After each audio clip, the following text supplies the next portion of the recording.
Welcome everyone to my YouTube channel. This is Manisha Upadhyay, PGT. In this video, we will discuss about the chapter number Federalism of class 10. In the previous video, we have discussed about how federalism practice in India. इस video के अंदर हम 2-3 topic को cover करने की कोशिश करेंगे, language policy, central state relation and उसके बाद हम करेंगे डिसेंट्रलाइजेशन इन इंडिया। ये कुछ ऐसा टॉपिक है जिनसे जो है सीबीएसई में हमेशा हर साल कुछ क्वेश्चन अराइज होते हैं कंपल्सरी। पिछले साल के अगर पेपर्स को हम देखेंगे तो हमें इन टॉपिक्स के अंदर से क्वेश्चन हमेशा देखते हुए मिलेंगे। So let's get started our topic. सबसे पहले हम डिस्कस करेंगे लैंग्वेज पॉलिसी। ठीक है, तो जो सबसे पहला हमारा टॉपिक है इस चैप्टर का, दैट इज लैंग्वेज पॉलिसी। अब आप बोलोगे कि लैंग्वेज पॉलिसी क्या है। ठीक है, देखिए हम जानते हैं कि इंडिया के अंदर डाइवर्सिटी है। ठीक है, इंडिया के अंदर डाइवर्सिटी है और यहाँ पर बहुत सारी लैंग्वेजेस बोली जाती है। ठीक है, बहुत सारी लैंग्वेजेस बोली जाती है क्योंकि यहाँ पर हर रिलीजन के लोग रहते हैं। ठीक है, और हमें क्या करना है, इंडिया की सबसे बड़ी ड्यूटी क्या है, मेंटेन इंटीग्रिटी। ठीक है, टू मेंटेन इंटीग्रिटी। ठीक है, अब आप बोलोगे टू मेंटेन इंटीग्रिटी, ये सच आप क्यों बता रहे हो। देखिए क्वेश्चन ये अराइज होता है, फेडरलिज्म है हमारे देश के अंदर, नो डाउट। किस तरह से फेडरलिज्म प्रैक्टिस हो रहा है वो हमने डिस्कस कर लिया। लैंग्वेज एक सबसे बड़ा टॉपिक है, लैंग्वेज एक बहुत बड़ा ह्यूज रोल प्ले करता है फेडरलिज्म को एक्चुअली इंडिया के अंदर प्रैक्टिस करने में। किस तरह से हमारे देश के अंदर बहुत सारी भाषा बोली जाती है, हमारे देश के अंदर बहुत सारे रिलीजन के लोग रहते हैं, बहुत तरह के कल्चर हमारे देश के अंदर जो है फॉलो होते हैं। इतने सारे लैंग्वेजेस, रिलीजन और कल्चर बोलने के बाद में भी किस तरह से जो लैंग्वेज है उसको हम हर भाषा की जो लैंग्वेज है, हर रिलीजन की जो लैंग्वेज है उसको किस तरह से आइडेंटिफाई करके मेन स्ट्रीम में लेकर आ सकते हैं और किस तरह से सभी लोगों की भावनाओं को और उनकी लैंग्वेजेस को अच्छी तरह से फॉलो कर सकते हैं। यानी लैंग्वेज क्या रोल प्ले करती है इंडिया के अंदर। देखिए किसी भी कंट्री के अंदर जो लैंग्वेज है वो हमेशा सेंट्रल रोल प्ले करती है।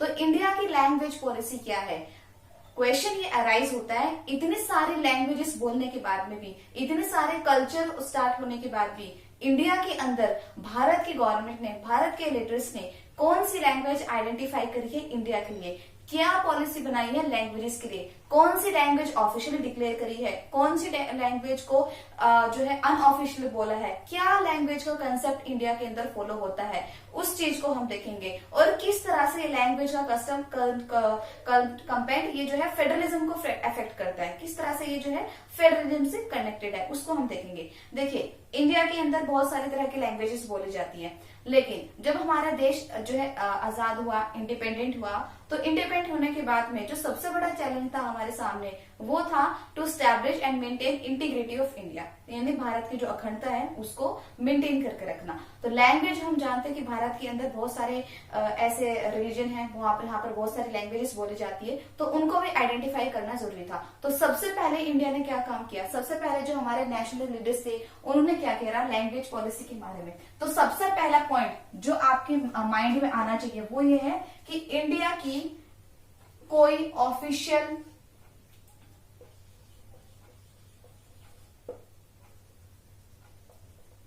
ठीक है, इंडिया ने कोई अपनी लैंग्वेज डिक्लेयर नहीं करी है।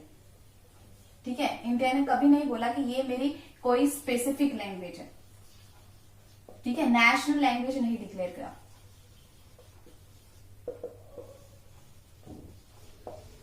ठीक है, इंडिया ने कभी ये नहीं बोला कि ये हमारी कोई स्पेसिफिक या फिर नेशनल लैंग्वेज है, कभी इस तरह से इंडिया ने डिक्लेयर नहीं करा। क्यों नहीं किया, क्योंकि हमारे यहाँ पर तमिल बोली जाती है, मराठी बोली जाती है, हिंदी बोली जाती है, बंगाली बोली जाती है, असम लैंग्वेज बोली जाती है, तो बहुत सारी लैंग्वेज बोली जाती है। इतने सारे लैंग्वेज बोलने के बाद भी अगर हम किसी एक लैंग्वेज को प्रायोरिटी देते तो हो सकता है कि जो दूसरी लैंग्वेज वाले लोग हैं उनकी सेंटिमेंट्स को हर्ट हो। ठीक है, ये इंटीग्रिटी है जो इंडिया की वो हिल जाए। तो इसलिए भारत ने कभी भी ये डिक्लेयर नहीं किया कि इंडिया की कोई नेशनल लैंग्वेज है। अब आपके दिमाग में आएगा कि हिंदी लैंग्वेज क्या है। देखिए, तो दूसरी बात जो आपको अपने माइंड में रखनी है कि जो हिंदी है वो हमारी ऑफिशियल लैंग्वेज है। ठीक है, हिंदी जो है हमारी ऑफिशियल लैंग्वेज है। ठीक है, प्लस हिंदी के साथ में 21 और लैंग्वेजेस हैं जो हमारी ऑफिशियल लैंग्वेज है। यहाँ पर जो मैंने वर्ड यूज किया, जो आपको ध्यान रखना है, वो है ऑफिशियल।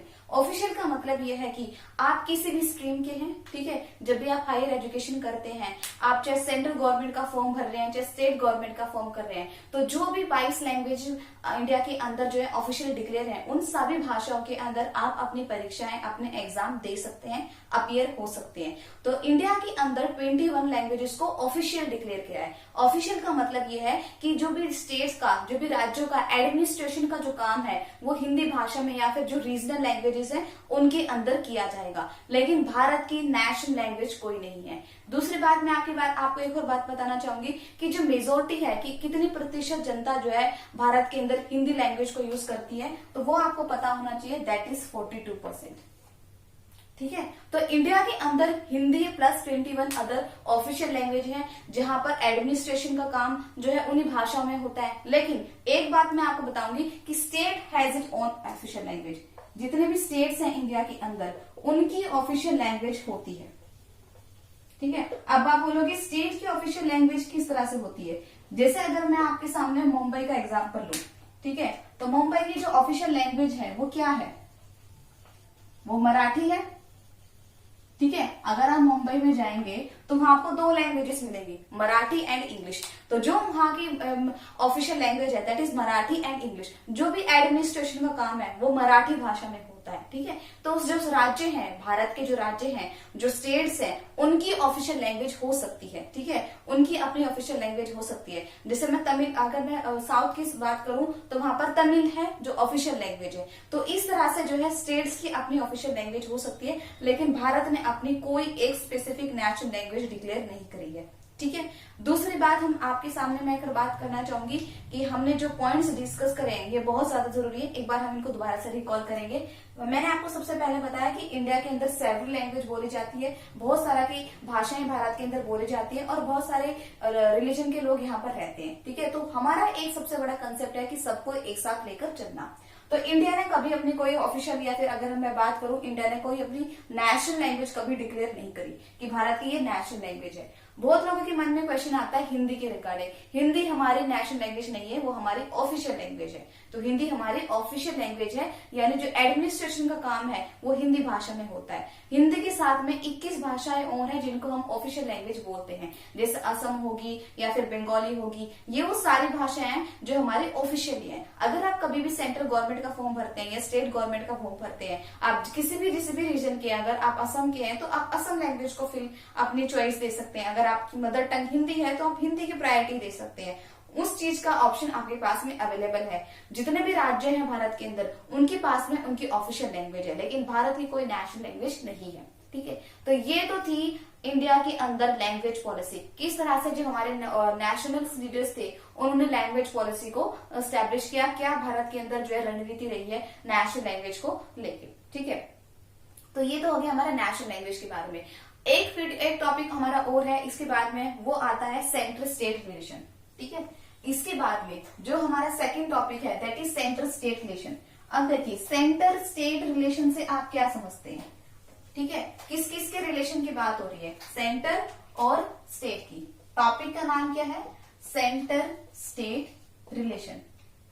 ठीक है, अब हम इस टॉपिक को क्यों पढ़ रहे हैं, सेंटर स्टेट रिलेशन से आपका मतलब क्या है।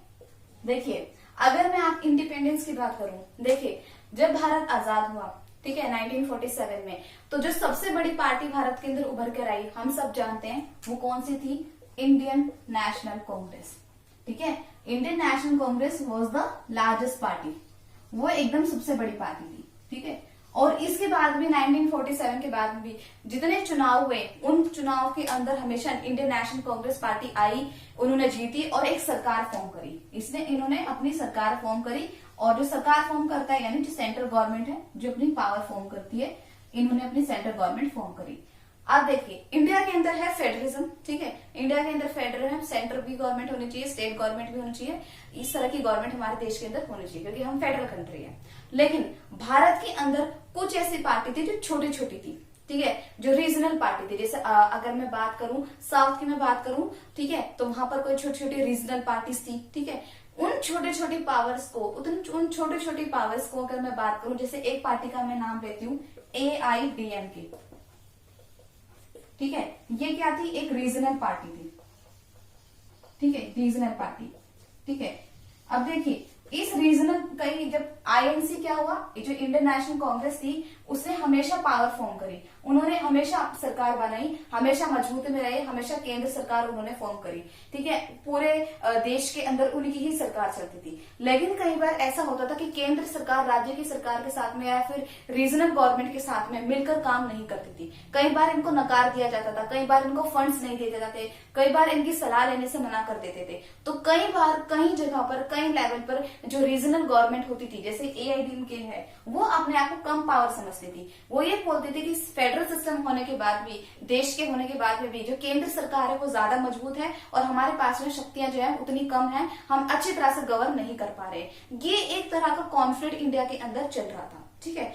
अब देखिए इसके बाद में क्या हुआ, ये जो विवाद है ये किस तरह से सोल्व हुआ, ये कॉन्फ्लिक्ट जो है आपका किस तरह से सोल्व हुआ, यानी देखिए किस तरह से ये लोग मिलकर आए और किस तरह से मिलकर सरकार चल सकती है। ये जो कंसेप्ट है ये फॉर्म आपका सोल्व हुआ कोलिशन फॉर्म ऑफ गवर्नमेंट से, ठीक है, कोलिशन फॉर्म ऑफ गवर्नमेंट से स्टार्ट जो है आपका ये जो कंसेप्ट था ये सोल्व हुआ। प्रॉब्लम क्या थी, प्रॉब्लम की बात करते हैं। इंडियन नेशनल कांग्रेस है, सरकार बनाई, केंद्र में आई, पावर है, राइट्स है, ड्यूटीज है, ठीक है, पूरे उसमें सेंट्रल गवर्नमेंट है, एग्जांपल ले सकते हैं ये सेंट्रल गवर्नमेंट है, ठीक है। बहुत सारे ऐसे राज्य हैं जहां पर छोटी छोटी पार्टी है, रीजनल पार्टी है, जैसे एआईडीएमके हम ले लें, छोटी पार्टी है, कम पावर है, कम पोजीशन है, ठीक है, लैक ऑफ कॉन्फिडेंस है, सब कुछ है, क्योंकि ये कई बार इनके साथ में मिलकर काम नहीं करते, दिक्कत है, काम ढंग से नहीं हो रहा है, एडमिनिस्ट्रेशन ढंग से नहीं हो रहा है।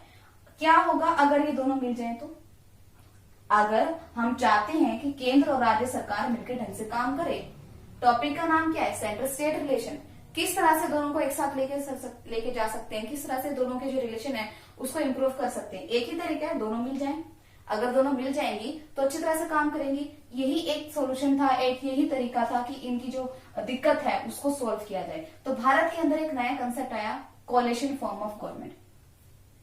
अब आप बोलोगे कोलिशन फॉर्म ऑफ गवर्नमेंट का मतलब क्या होता है। कोलिशन फॉर्म ऑफ गवर्नमेंट का मतलब होता है जब छोटी छोटी पार्टी मिलकर सरकार बनाती है। जैसे कि मैं आपसे अगर एक क्वेश्चन पूछूं कि आप मुझे प्रेजेंट में सेंट्रल गवर्नमेंट का नाम बताइए, तो मेरे सामने बहुत सारे बच्चे होंगे जो मुझे ये बताएंगे कि सेंट्रल गवर्नमेंट का नाम है बीजेपी, ठीक है, जिसके लीडर कौन है, अगर मैं बात करूं बीजेपी की तरफ से जो प्राइम मिनिस्टर के पोजीशन पे वो कौन है, हमारे मोदी जी, ठीक है। ये आप हमेशा कह देंगे, ये एक ऐसा सवाल है जिसका आंसर आप मुझे हमेशा दे देंगे। लेकिन now you are in 10th standard, ठीक है, now you have to represent yourself in front of others, तो you will not use this term BJP, आप ऑफिशियल टर्म यूज करेंगे एनडीए। अब आप बोलोगे एनडीए क्या है, ठीक है, एनडीए क्या है, अब इसको समझिए। एनडीए का मतलब है नेशनल डेमोक्रेटिक अलायंस, ठीक है, नेशनल डेमोक्रेटिक अलायंस। ये किससे मिली है, इसमें बीजेपी है, ठीक है, इसमें ये एनडीए कैसे बनी है, बीजेपी है इसके अंदर, ठीक है, इसके अंदर जनता दल यूनाइटेड पार्टी है, ठीक है, इसके अंदर आप क्या राष्ट्रीय आरएसएस है। ये क्या है, this is called coalition form of government. जब छोटी छोटी पार्टी मिलकर सरकार बनाती है, कोलिशन फॉर्म ऑफ गवर्नमेंट इसको कहते हैं। अब ये छोटी पार्टी है जनता दल यूनाइटेड, ये आरएसएस, इन दोनों ने मिलकर इनके साथ में एक सरकार बनाई जिसको हम एनडीए कहते हैं, ठीक है। तो रीजनल पार्टी इकट्ठी हो गई, सब मिलकर सरकार बना रहे, सब मिलकर सत्ता में है। अब यहाँ पर इसका फायदा ये है कि मान लीजिए अगर जनता दल यूनाइटेड छोटी पार्टी है, अगर बीजेपी या फिर आरएसएस इसको इग्नोर करेगी तो जनता दल यूनाइटेड के जो मेंबर है, ठीक है, वो अपना जो मेंबरशिप है वो पीछे ले सकते हैं और उससे पूरी सरकार नीचे गिर सकती है। तो एनडीए क्या करेगी, सबको एक साथ लेकर चलेगी, सबके राइट्स के बारे में सोचेगी, सबके अधिकार के बारे में सोचेगी, सबको डिबेट्स में इनवाइट करेगी, सबके साथ डिस्कशन करेगी, क्योंकि वो जानती है अगर किसी भी छोटी पार्टी को मैंने इग्नोर करा तो वो अपने मेंबर को, अपने जो लोग हैं उनको पीछे ले लेगी और मेरी पूरी सरकार गिर जाएगी। किस तरह से गिर जाएगी, मान लीजिए सरकार के अंदर आने के लिए 500 वोट चाहिए, ठीक है, मैं आपके सामने सिर्फ एग्जाम्पल दे रही हूँ, ठीक है, 200 मेंबर इसके हैं, ठीक है, 50 मेंबर इसके हैं और 200 मेंबर इसके हैं। मान लीजिए इसके मेंबर कम है लेकिन मेंबर तो है, रोल तो प्ले कर रहे हैं। अगर ये 50 मेंबर अपना हाथ पीछे लिख लें तो 400 हो जाएंगे और सरकार जो है डाउनफॉल यानी गिर जाएगी। तो इसलिए कोलिशन फॉर्म ऑफ गवर्नमेंट का कंसेप्ट भारत के अंदर आया, जिससे क्या हुआ, रीजनल गवर्नमेंट बड़ी बड़ी पार्टी के साथ मिलकर सरकार बनाई, रीजनल गवर्नमेंट को पावर मिला, उनको अपॉर्चुनिटी मिली काम करने की, और देश के अंदर एक नया कंसेप्ट उभरा सेंटर स्टेट का, दोनों मिलकर काम किस तरह से कर सकते हैं। आई होप ये चीज आपको समझ में आ गई होगी। जो नेक्स्ट पार्ट है हमारा that is decentralisation in India. ठीक है, डिसेंट्रलाइजेशन क्या होता है, जैसे सेंट्रलाइजेशन क्या होता है, अगर मैं आपके सामने बात करूं तो देखिए, डिसेंट्रलाइजेशन से आपका क्वेश्चन हमेशा पूछा जाता है। क्या क्वेश्चन पूछा जाता है वो मैं आपको बाद में बताऊंगी, पहले आप जानिए सेंट्रलाइजेशन क्या होता है। ठीक है,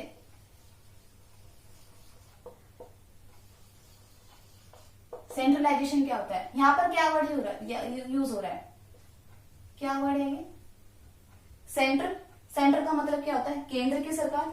ठीक है, सेंट्रलाइजेशन अगर मैं आपके सामने बोल रही हूँ कि सेंट्रलाइजेशन है, सेंट्रलाइजेशन में से वर्ड्स को सेपरेट कर लीजिए, कौन सा वर्ड आया, सेंट्रल वर्ड आपके सामने आया। सेंट्रल वर्ड मतलब केंद्र, तो सेंट्रलाइजेशन से आप समझ रहे हो जहां पर सिर्फ केंद्र की सरकार हो, दैट इज सेंट्रलाइजेशन। अगर मैं इसके आगे डी लगा दूं, ठीक है, तो डिसेंट्रलाइजेशन का मतलब होगा कि सबकी, ठीक है, वी केंद्र के कर। अब देखिए डिसेंट्रलाइजेशन का मतलब क्या होता है, डिसेंट्रलाइजेशन का मतलब होता है when power is taken from central और स्टेट गवर्नमेंट। ठीक है, जब पावर, देखिए डिसेंट्रलाइजेशन का मतलब होगा विकेंद्रीकरण, सेंट्रलाइजेशन का मतलब सिर्फ केंद्रीकरण और डिसेंट्रलाइजेशन का मतलब होगा विकेंद्रीकरण। तो डिसेंट्रलाइजेशन का मतलब क्या होता है, ये आपसे 1 मार्क्स में डेफिनेशन भी पूछी जाती है। तो when power is taken from central plus state government, जब शक्तियां सेंट्रल और स्टेट गवर्नमेंट से ले ली जाती है उसको कहते हैं डिसेंट्रलाइजेशन। अब आप बोलोगे कि पावर जो है सेंट्रल और स्टेट लेने की क्या जरूरत है, नीड क्या है इसकी। ठीक है, देखिए जब हमारा देश आजाद हुआ तो जो हमारे लीडर्स थे जैसे महात्मा गांधी जी, उनका एक ओपिनियन था, वो मानते थे कि अगर आप चाहते हैं देश का विकास हो, आप चाहते हैं देश उन्नति करे, तरक्की करे, तो सबसे पहले ग्रास रूट लेवल पर जो है डेवलपमेंट होना चाहिए। ग्रास रूट लेवल का मतलब है कि जो गांव हैं, जो विलेजेस हैं, देश के अंदर जितने भी विलेजेस हैं उनका डेवलपमेंट होना चाहिए, उनका विकास होना चाहिए। गवर्नमेंट की पॉलिसीज, रूल्स, रेगुलेशन, जितने भी आप चीजें बोल रहे हो वो वहां तक इम्प्लीमेंट होने हैं। आपने केंद्र की सरकार बनाई, आप दिल्ली में बैठकर एक ऑर्डर पास कर रहे हैं कि हम सबको इलेक्ट्रिसिटी जो है प्रोवाइड करेंगे, लेकिन उस इलेक्ट्रिसिटी प्रोवाइड करने का फायदा तब तक नहीं है जब तक वो बिजली की जो क्षमता है, जो बिजली की ताकत है, वो मेरे दूर दराज तक के जो गांव है वहां तक नहीं पहुंचेगी। ठीक है, जब तक हर घर के अंदर बिजली नहीं जाएगी तब तक देश विकास नहीं कर सकता। तो गांधी जी की एक विचार थे, गांधी जी की एक फिलोसफी थी कि जो डेवलपमेंट है, अगर वो कहीं पर डेवलपमेंट कहीं पर अगर काम करेगा तो सबसे पहले करेगा गांव के सेंटर में। ठीक है, तो इसी चीज के अंदर, इसी चीज की वजह से जो है हमारे कॉन्स्टिट्यूशन के अंदर एक अमेंडमेंट हुआ। अमेंडमेंट का मतलब होता है to bring out something change in the constitution. ठीक है, अमेंडमेंट हुआ जिसको हम कहते हैं 1992 कॉन्स्टिट्यूशनल अमेंडमेंट। ठीक है, ये अमेंडमेंट क्यों जरूरी था, ये अमेंडमेंट इसलिए जरूरी था कि जो पावर है, कुछ पावर हम सेंटर से लेंगे, कुछ हम पावर स्टेट से लेंगे, यानी कुछ पावर हम सेंटर से लेंगे और कुछ हम स्टेट से लेंगे, और हम किसको देंगे पावर, हम देंगे लोकल लेवल या फिर जो भी विलेज है, लोकल गवर्नमेंट को पावर देंगे। अब आप बोलोगे कि क्या इससे पहले लोकल गवर्नमेंट का कंसेप्ट भारत के अंदर नहीं था? बिल्कुल था, लोकल गवर्नमेंट का कंसेप्ट था, लेकिन कॉन्स्टिट्यूशन के अंदर मेंशन नहीं था। ठीक है, भारत के संविधान के अंदर लोकल गवर्नमेंट मेंशन नहीं था। लोकल गवर्नमेंट चल रहा था लेकिन कॉन्स्टिट्यूशन के अंदर मेंशन नहीं था। जब तक कोई चीज कॉन्स्टिट्यूशन के अंदर मेंशन नहीं होगी वो चीज कभी भी अच्छी तरह से इंप्लीमेंट नहीं हो सकती, क्योंकि हम कह सकते हैं कि संविधान में नहीं लिखा हुआ है। अगर मैं आपसे बोलूं कि मैं आपका एक अधिकार छीन रही हूँ freedom of speech and expression का, आप सीधा मेरे सामने बोलोगे कि आप नहीं छीन सकते, कॉन्स्टिट्यूशन के अंदर मेंशन है। तो आप खुद बताइए अपने आप सोच के, जो चीज कॉन्स्टिट्यूशन के अंदर मेंशन नहीं है तो क्या वो इंप्लीमेंट हो सकती है? नहीं हो सकती। तो जो लोकल गवर्नमेंट है उसका कंसेप्ट था पहले, लेकिन कॉन्स्टिट्यूशन के अंदर मेंशन नहीं था। कॉन्स्टिट्यूशन के अंदर मेंशन ना होने की वजह से चीजें ढंग से नहीं होती थी, काम ढंग से नहीं होते थे, रूल्स रेगुलेशन ढंग से इंप्लीमेंट नहीं होते थे। इसलिए हमारे देश की सरकार ने सोचा कि हम लोकल गवर्नमेंट का जो कंसेप्ट है वो कॉन्स्टिट्यूशन के अंदर मेंशन करेंगे, ताकि जो चीजें हैं, पॉलिसीज है, रूल्स है, रेगुलेशन है, गवर्नमेंट की जितनी भी स्कीम है वो हमारे हर गांव तक पहुंचे। इस वजह से एक अमेंडमेंट हुआ जिसका नाम था 1992 constitutional amendment act. I think अब आपको समझ में आ गया होगा कि क्यों इस अमेंडमेंट को बनाया गया। ठीक है, अब आपसे क्वेश्चन पूछा जाता है कि 1992 कॉन्स्टिट्यूशन अमेंडमेंट क्या है, यानी ये जो 1992 कॉन्स्टिट्यूशनल अमेंडमेंट है ये क्या है, ये आपसे पूछा जा सकता है। ठीक है, इसमें क्या हुआ है, पहले क्या होता था, देखिए इसमें आपको 5 पॉइंट लिखने हैं। आपसे क्वेश्चन पूछा जा सकता है कि 1992 कॉन्स्टिट्यूशन अमेंडमेंट क्या है, उसके 5 वर्ड बताइए। इसमें आपको सिर्फ 5 वर्ड बताने हैं, वो मैं भी आपको बताऊंगी, आपको क्लियर हो जाएंगे, वही आपको पेपर के अंदर लिखने हैं। ठीक है, आई मीन आपको पेपर के अंदर ऐसी चीजें, इसी पॉइंट्स को मेंशन करना है। जरूरी नहीं जो लाइन मैंने आपको बोली एज इट इज आप लिखिए, आप अपने आप से गूगल से सर्च करके अपने रिलेटिव किसी से भी मेंबर से हेल्प लेके उन पॉइंट्स को लिख सकते हैं। ठीक है, आपको एक आइडिया मिल जाएगा, वो आइडिया मैं आपको देती हूँ। जो फर्स्ट पॉइंट है वो ये है कि जो इलेक्शंस हैं पहले रेगुलर नहीं होते थे। मान लीजिए लोकल गवर्नमेंट थी, मैंने आपको पहले बताया कि लोकल गवर्नमेंट थी लेकिन कॉन्स्टिट्यूशन के अंदर मेंशन नहीं था, तो चुनाव कभी हो गए कभी नहीं हुए। मान लीजिए एक चुनाव हुआ 2001 में, अगला होगा 2015 में, तो इलेक्शन जो थे वो रेगुलर होल्ड नहीं होते थे। 1992 के बाद में क्या हुआ कि जो इलेक्शन है वो रेगुलर होने लगे, यानी जो इलेक्शन थे वो रेगुलर कंडक्ट होने लगे। ठीक है, इलेक्शन जो है रेगुलर होल्ड होने लगे, पहली चीज ये थी। ठीक है, इलेक्शन जो है रेगुलर होल्ड होने लगे। दूसरी बात थी कि इन इलेक्शन के अंदर जो सीट्स थी वो रिजर्व कर दी गई, किसकी, SC, ST और OBC की। ठीक है, जो भी सीट है, जो भी चुनाव होंगे उनके अंदर SC, ST और OBC की जो सीट्स थी वो रिजर्व कर दी गई। सिर्फ SC, ST की नहीं, 1/3 जो सीट थी, 1/3 सीट थी वो विमेन कैंडिडेट्स के लिए रिजर्व कर दी, यानी जो औरतें हैं वो भी लोकल गवर्नमेंट के जो चुनाव है उनके अंदर अपना रोल प्ले कर सकती है, वो भी चुनाव के अंदर खड़ी हो सकती है। ठीक है, ये 3 पॉइंट आप हमेशा याद रखेंगे। जो 4th पॉइंट है वो क्या करा गया कि एक कमीशन बनाया गया जिसका नाम था स्टेट इलेक्शन कमीशन।